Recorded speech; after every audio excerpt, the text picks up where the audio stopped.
دوسروں کی ذلت پہ ہنسنا مشتاق احمد یوسفی کی زبانی۔ میں آفس میں آتے ہی ایک کپ چائے ضرور پیتا ہوں۔ اس روز ابھی میں نے پہلا گھونٹ ہی بھرا تھا کہ اطلاع ملی کوئی صاحب مجھ سے ملنا چاہتے۔ میں نے کہا بھجوا دیجیے۔ تھوڑی دیر بعد دروازہ کھلا اور شلوار قمیض پہنے گریبان کے بٹن کھولے، گلے میں کافی سارا ٹیلکم پاؤڈر لگائے، ہاتھوں میں مختلف قسم کی ماندریاں اور کانوں میں ایئرنگ پہنے ہوئے ایک نیم کالے صاحب اندر داخل ہوئے، سلام لیا اور سامنے بیٹھ گئے۔ میں نے سوالیہ نظروں سے ان کی طرف دیکھا۔ وہ نہایت اطمینان سے بولے، میں بھی ایک میراثی ہوں۔ میں بوکھلا گیا، کک کیا مطلب؟ وہ تھوڑا قریب ہوئے اور بولے، اب مولا خوش رکھے، میں کافی دنوں سے اب سے ملنا چاہ رہا تھا۔ سنا ہے اب بھی میری طرح، میرا مطلب ہے اب بھی لوگوں کو ہنساتے ہیں۔ میں نے جلدی سے کہا ہاں، لیکن میں میراثی نہیں ہوں اور اچھی بات ہے۔ وہ اطمینان سے بولے، میں نے بھی کبھی کسی کو اپنی حقیقت نہیں بتائی۔ میرا خون کھول اٹھا، عجیب آدمی ہو تم، تمہیں لگتا ہے میں جھوٹ بول رہا ہوں؟ یہ دیکھو میرا شناختی کارڈ، ہم اسفز ہیں۔ وہ کارڈ دیکھتے ہی چاکا، مولا خوش رکھے، وہی بات نکلی نا۔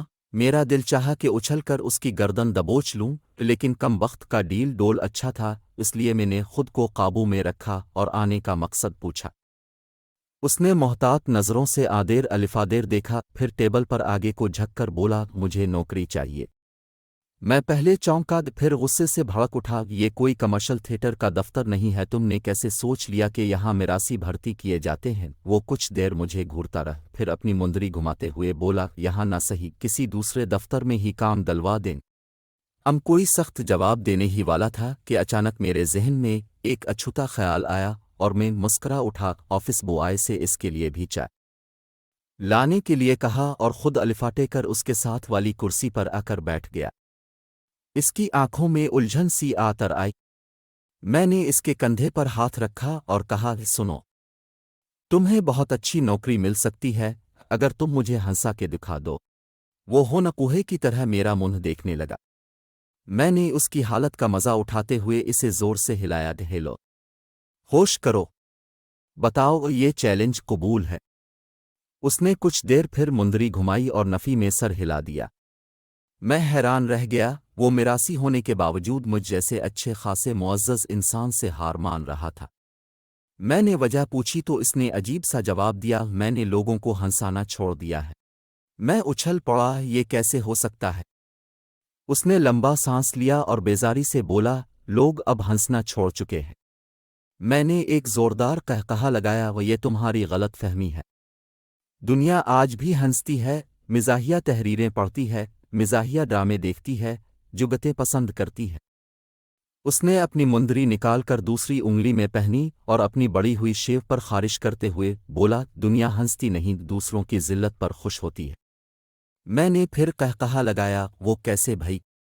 اس نے قمیص کی سائیڈ والی جیب سے سستے والے سگریٹ کی مسلی ہوئی ڈبی نکالی اور میری طرف اجازت طلب نظروں سے دیکھا۔ میں نے ایشٹرے اس کے سامنے رکھ دی۔ اس نے شکریہ کہا اور سگریٹ سلگا کر گہرا کش لیا۔ میں اس کے جواب کا منتظر تھا۔ تھوڑی دیر خاموشی رہی، پھر اس کی آواز آئی، اب کا منہ فلسطین کے لومڑ جیسا ہے۔ مجھے گویا ایک کرنٹ سا لگا اور میں کرسی سے پھسل گیا۔ میری رگ رگ میں طوفان بھر گیا۔ وہ میرے دفتر میں بیٹھ کر مجھے ہی لومڑ کہہ رہا تھا۔ بات تو سچ تھی مگر بات تھی رسوائی کی۔ میرا چہرہ سرخ ہو گیا۔ وہ اس سے پہلے کہ میں اس پر چائے کا گرم گرم کپ انڈیل دیتا، وہ جلدی سے بولا، آپ کا ایک جگری دوست شہزاد ہے نا؟ میں پوری قوت سے چلایا تھا۔ پھر وہ فوراً بولا، اس کی شکل بینکاک کے جمادار جیسی ہے۔ میں نے بوکھلا کر اس کا یہ جملہ سنا، کچھ دیر غور کیا اور پھر بے اختیار میری ہنسی چھوٹ گئی۔ میں ہنس ہنس کر لوٹ پوٹ ہو گیا۔ 3-4 منٹ تک آفس میں میرے قہقہے گونجتے رہے۔ بڑی مشکل سے میں نے خود پر قابو پایا اور دانت نکالتے ہوئے کہا، شرم کرو، وہ میرا دوست ہے۔ میری بات سنتے ہی میراثی نے پوری سنجیدگی سے کہا، ایسی ہنسی آپ کو اپنے اوپر لگنے والی جگت پر کیوں نہیں آئی؟ میں یکدم چونک اٹھا، ساری بات میری سمجھ میں آ گئی تھی۔ ہمارے معاشرے میں واقعی وہ چیز زیادہ ہنسی کا باعث بنتی ہے جس میں کسی دوسرے کی ذلت کا سامان ہو۔ یہی وجہ ہے کہ سٹیج ڈراموں اور عام زندگی میں جب ہم کسی دوسرے کو ذلیل ہوتے دیکھتے ہیں تو ہمارے دل و دماغ فریش ہو جاتے ہیں۔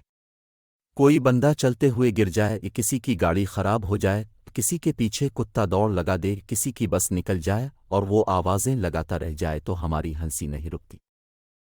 یہی عمل اگر ہمارے ساتھ ہو اور دوسرے ہنسیں تو ہم غصے سے بھر جاتے ہیں۔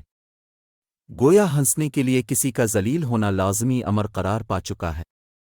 یہی رویہ ہماری زندگی کے ہر پہلو میں در آیا ہے۔ ہمیں اپنے ساکے سے اتنی راحت نہیں ملتی جتنے کسی کے ڈاکے ہمیں سکون دیتے ہیں۔